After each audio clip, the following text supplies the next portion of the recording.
Welcome home racing fans. Well, I am taking a look at the latest from Thunderslot. All of these cars, 3 out of the 4 new releases, of course. The only downside here is a pretty big one, and that's the fact that Mr. Kovaleski recently passed away, and that has taken some of the shine off of this release for me. It bothered me there a little bit more than I thought for a couple of days to talk about this car, but you know, if you really wanted to honor this man and you knew what he was all about, he'd say, get that car out and play with it. Well, that's exactly what we're going to do. So I had this car on pre-order for a long time. Glad to see this car. Had to have the Elvis car as well. I like the Elvas. I think they're great race cars. So anyway, we're going to take a quick closer look at all 3. We've done full reviews on these cars before. So just a quick overview, and just to let folks know who are not familiar with Thunderslot, just what a great slot car they can make. Alright, first up is the Mclaren Elva. I can tell you right now that if you are a very scale enthusiast or a rivet counter, as I like to call some of us out there, because I can be the same way, you will find some fault in these cars. They're not perfect.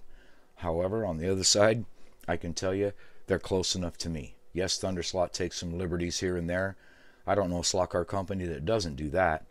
But what I like about these cars is this mold, this car was missing from our series, if you want to call it, that mid-60s to late 60s sports car era for way too long. And I applaud Thunderslot for doing this car.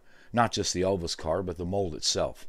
So I'm very happy to see him. Now on the outside, like I said, you know, nothing's perfect, but I think the fit and finish on these cars is just well done overall. Always the paint markings seem to be very crisp and clear. I've heard a few complaints out there, but not very many. Most of the people that I've spoke to online, Facebook, the forum, all are pretty pleased with these cars. You know, this one here, of course, our Elvis car, I think is well executed on the outside. That's just me. Everybody has their own taste, but I'm really happy with this car. I had to have both of them. I just like the way these cars run. They're so easy to set up and to enjoy. Well, that's mostly because of what's under the hood. We'll get to that in a second. But like I said, on the outside, I give them a thumbs up. Nothing's perfect. If you don't like them, then just don't buy them. But I'll buy them, don't worry. All right, it's time for the star of the show, in my opinion. Oscar Kovaleski, McLaren Auto World, number 54. I'm just blown away to see this car. And like I said, I had it pre-ordered a long time ago. It's so sad to lose an icon of our hobby and auto racing like he was. But I'm just so happy that Thunderslot decided to do this. I mean, leave it to them to do it. Just another car that we've been missing in our hobby for so many years. It's nice to finally see it. Is it perfect? Have people nitpicked it? Of course they have. The wheels aren't the right color, but just be careful what photo you look at. You know, when you're looking at the 2014, 2015 historics with BBS wheels, you know, that's not period correct either. So, you know, but I know these are wrong. They're not, you know, they're not accurate, but we can fix that. We can darken them up a little bit, make them look better. But I'm not going to nitpick it to death. I'm just happy to see the car. The markings, the paint, the execution that they have done is top shelf. You know, all the markings back here, just I think it's well done. Just seeing this car, I guess, because, you know, I guess I'm just biased, but it's just something that it's like a slot car timepiece to me now. I'm going to tune it. I'm going to run it. It's not going to sit on the shelf. But I'll tell you one thing, folks. You got to have this car in your collection. I mean, this is just one of those must-haves, in my opinion. So, again, well done, Thunderslot. I really appreciate the fact you decided to do this car. It's just, like I said, it's going to be a car that's going to be long talked about for many years in our hobby. But we're going to tune it because that's exactly what he would have wanted and what these cars are built for. They're built for racing, not just for looking at. So we're going to talk about a few tuning things. We're going to get it out here and see what it's got. All right, under the hood, nothing has really changed. That's a good thing. You have your Mach 21 motor, 500 RPM. I've tested them. There are a few 100 RPM here and there, but they're all pretty close. I just leave the motor in. I like it. 11 to 32 gearing. You have your front axle here where you can adjust the height. The same pod assemblies, same wheelbase, very evenly matched cars. And like I said, they're easily tuned. We already have an article on that, but we'll go over a few more things. But, just a quick peek under the hood to let you know, not much has changed. Something I feel is worth mentioning is the tools to work on these cars. All these cars are different. It's just the way it is. They're going to do their own way of doing things. So a lot of times you need different drivers, different wrenches to work on these cars. So Slot Car Corner put together a little toolkit. I think it's handy for those of you just getting started. First of all, you're going to need a TX6 wrench, Torx wrench driver for your screws here for your pod and for your chassis to body mount. I left one in place right here. So you're going to need the TX6 Torx right there so that you can adjust your pod and work on those. And then you're going to need a 1.3 millimeter for your wheels and your axles. So right here, you need that wrench here and here to do those adjustments that we talked about earlier, which we have to do on this one. So you're going to need it here, and it's also for your front axle and the set screws here for your guide. So you're going to need a 1.3 millimeter. They have that in the kit.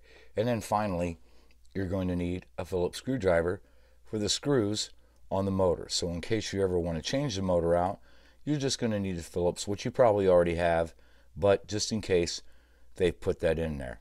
And the other thing is lubricant. Now, these cars don't have a lot of grease and everything flying around in them like some other brands do. And this one, it's just dry. So you need a little lubricant here. A lot of people like to use some grease. That's a good call. Doesn't hurt. Don't go too far. A little goes a long way. You do not need a lot. Same thing with your bushings, each end of the motor, and even a little bit up front here, you need a little bit of lubricant. There's a lot of times when, you're noticing a sound or something like that, and that's because when it's dry up here, it just resonates sound. So they put lubricant in the kit as well. I think it's worth mentioning for those just getting started. If you're going to start down the road with these cars, Thunderslot and stuff, you're going to need the proper drivers, and they put together a kit, and I think that's pretty cool. One change that is important to talk about on some of the older McLarens and some of the other Thunderslot cars is where they had the air gap wheel, where this third rib, this center rib right here, was not there. And I'm glad to say that it's been replaced with the three rib design. I never did subscribe to this whole air gap thing. That's just me. I've tested it, and all it meant was it was just harder to find aftermarket tires for the wheel. Now, with this rib in place, that center rib, more tires will fit this car depending on your racing, and you won't have that low center thanks to the rib. So I'm glad to see that change, and that is of course on both cars. Okay, so we talked about the wheel change, so that means another edition of, you guessed it, Tire Talk. Yeah, I know, I'm excited too. I love talking about tires. Anyway, for my cars here, I use two types of tires only. I use Paul gauge tires for urethane. If I'm going to use urethane, that's what I use. The size here is 2012-5 LM. You could go 21, a little bit taller diameter, and then sand it down. I know a lot of people don't like to do that, but it will fit. So, but the slip-on fit is 2012-5 LM. Quick Slicks tires. Now, I've used TS03F in the past on the other McLaren. This time I'm going to go TS04. I'm just going to go slightly bigger diameter, not a whole lot here. The TS03 is 19.8 and 20.24 millimeter for the TS04. So I'm just going to go up to the 04 in this car. So I will be going Quick Slicks, but I like the way the tire looks on the car, and that's going to be my choice. I just want to do something different.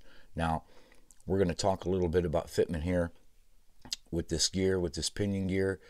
being flush with the motor right here, there could be a clearance contact issue, and we're going to talk about that next. Okay, so it's really easy to fix that clearance issue, and that's to press this pinion on just a little bit further. You just want to make sure you push it on far enough to where you still get full gear contact between the spur and the pinion, and we do. So you can see the difference on how far I've pushed it in from flush. Yes, I did trim the motor shaft. You don't have to do that. It's just me. The shaft is just so long.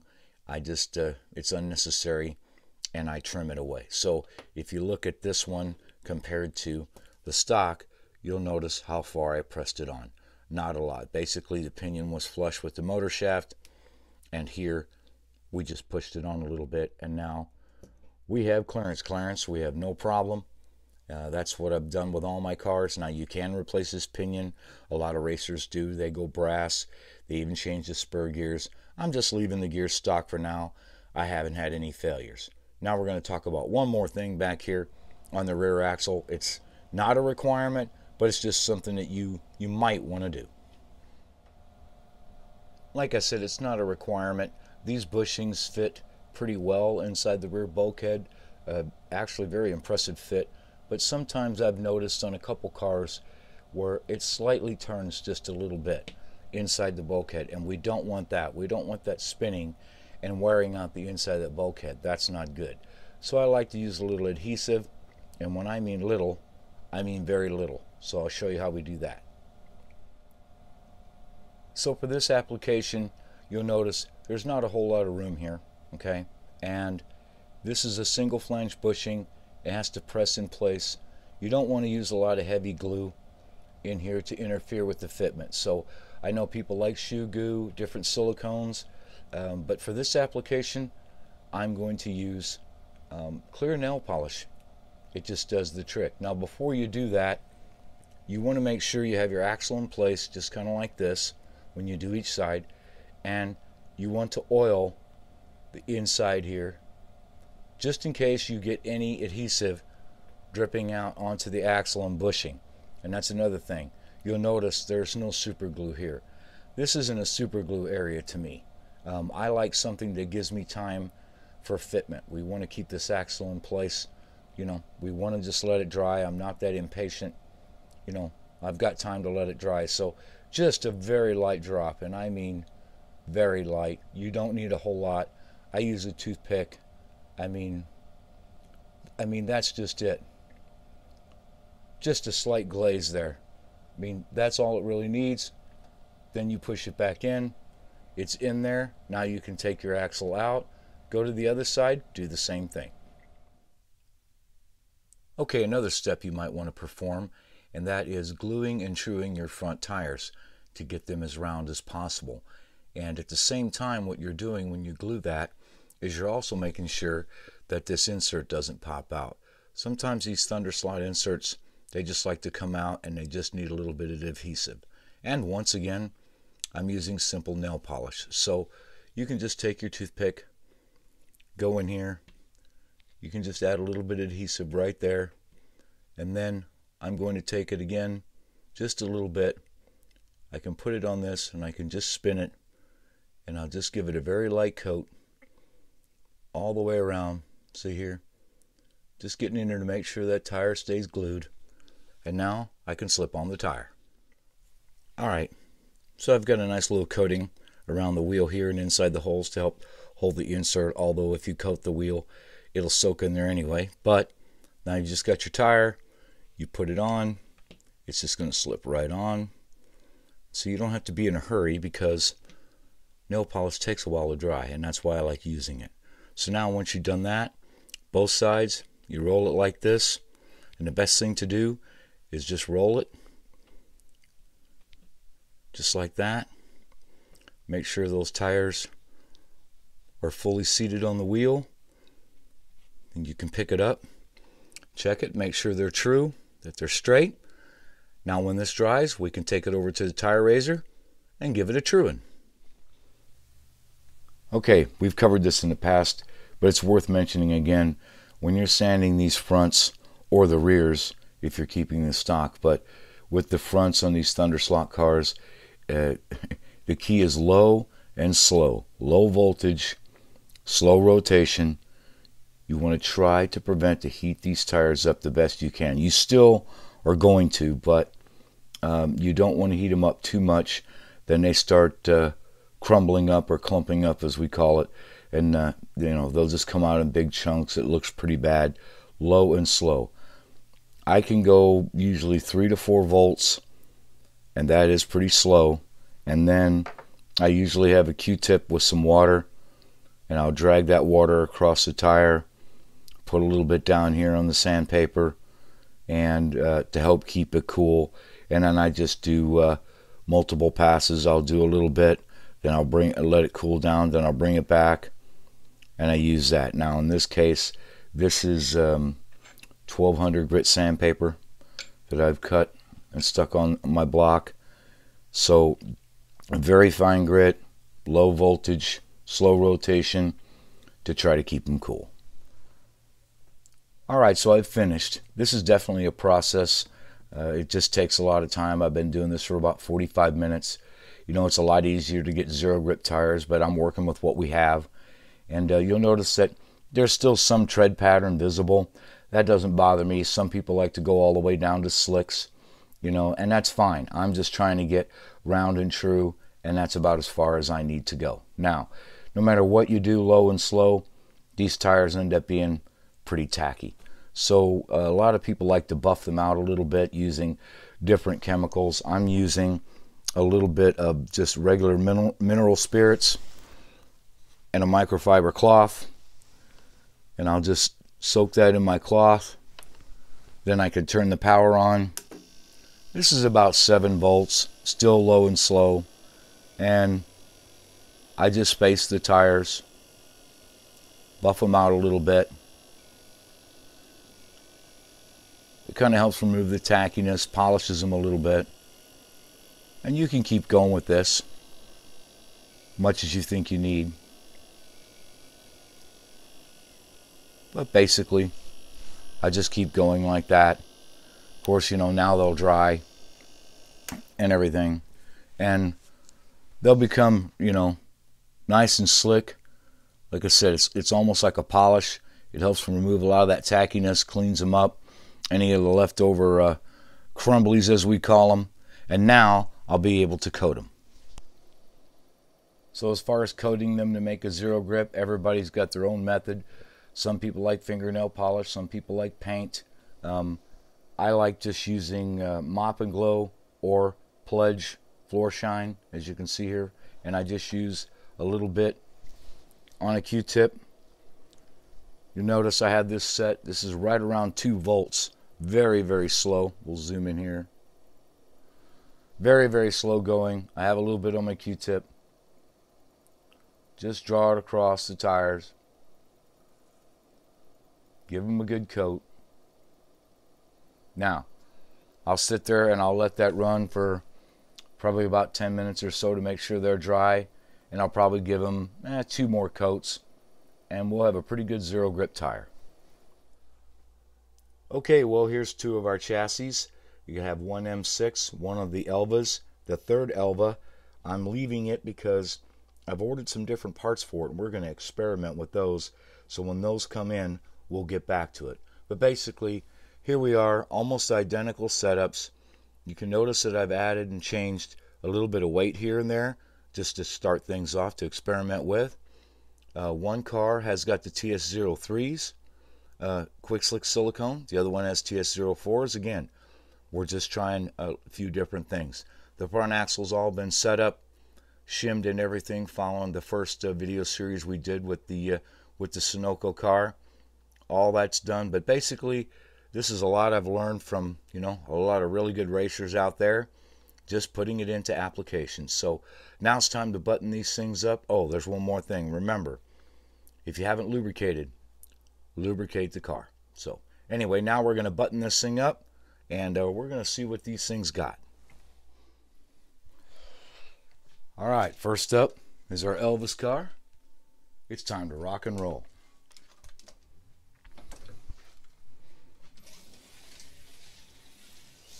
Very smooth.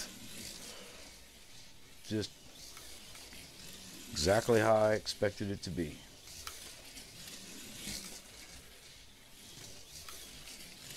Good grip. And we're just getting started. There's other mods you can do, but as a base after this tuning, I'm very pleased. Quick. These Thunderslot cars.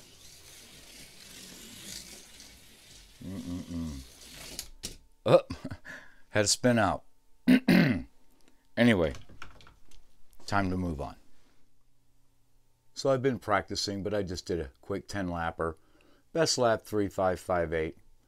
We'll get it down a little bit better than that with some more break-in time, a little more adjustment, but that's still really good on this track, especially on the outside lane. I'm running in the blue lane. It's just a tad longer, so not bad. All right, next up, Mr. Kovaleski. Let's see what we have.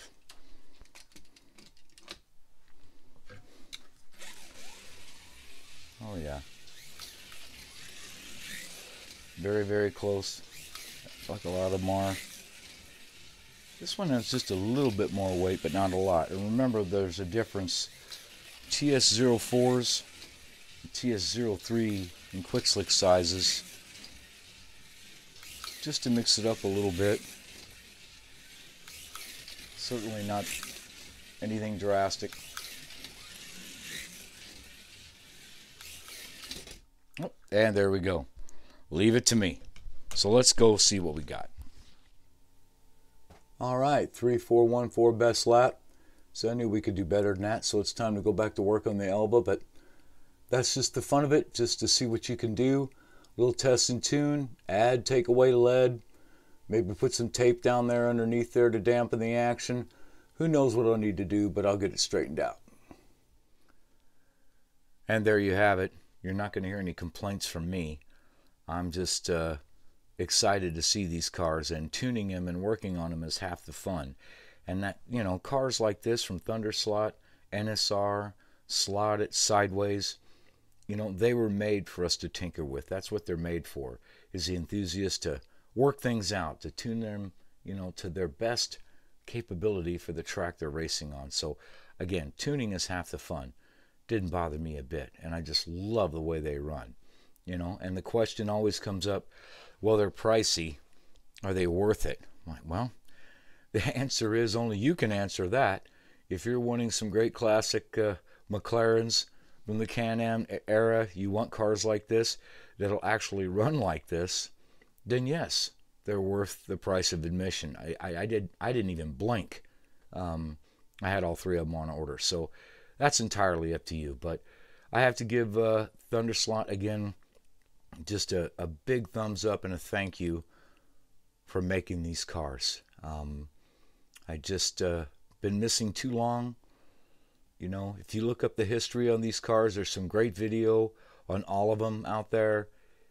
Just the history here is just part of the fun of the hobby, really, is looking up these cars and learning more about them. It just adds to the appeal and the fun factor to me. But anyway, again, well done, Thunderslot. Really appreciate the effort. You folks out there, if you haven't tried these cars yet, yes, I think it's worth it. And yes, I think you're going to have fun. And at the end of the day, that's just the bottom line. So, well done. Great cars.